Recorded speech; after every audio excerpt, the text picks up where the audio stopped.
சாத்தான் எங்கே இருக்கிறான்? அவன் என்ன தேடுகிறான்? இந்த 2 கொஸ்டினுக்கு ஆன்சரை பாருங்க. சாத்தான் பூமி எங்கும் சுற்றித் திரிகிறான். சரி, அவன் என்னதான் தேடுறான்? எப்படா நம்ம மனசுக்குள்ள நம்மளை கெடுக்கலாம், நம்ம வாழ்க்கைய அழிக்கலாம் அப்படின்னு தேடுறான். அடுத்த கொஸ்டினை பாருங்க. அவன் எப்போ நமக்குள் வருவான்? நமக்குள்ள இருக்கிற பரிசுத்த ஆவியானவர் நம்ம விட்டு வெளியேறிட்டாருன்னா உடனே அந்த இடத்த சாத்தான் நிரப்பிடுறான். சரி, அடுத்த கொஸ்டின் பாருங்க. பரிசுத்த ஆவியானவர் நம்ம விட்டு எப்போ வெளியே போறாரு?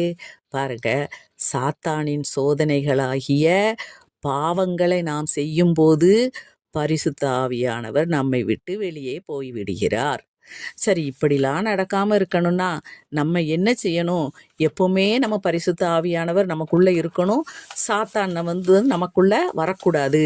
அப்போ என்ன செய்யணும் நம்ம அப்படின்னு யோசிக்கும் போது பாருங்க, நம்மளை பாவ செயல்களை செய்ய தூண்டுற சாத்தானை புறம்பே தள்ளி விட்டுட்டு நமக்குள் இருக்கும் பரிசுத்த ஆவியானவரின் வார்த்தைகளுக்கு செவி கொடுத்து நடந்து சோதனைகளை எல்லாம் ஜெயிச்சிட்டோம்னா சாத்தான் நம்மளை நெருங்கவே மாட்டான். எப்போவுமே பரிசுத்த ஆவியானவர் நமக்குள்ள இருந்து நம்ம வாழ்க்கையை செவ்வையான பாதையில் நடத்துவார். ஆண்டவருக்கு ஸ்தோத்திரம். நன்றி.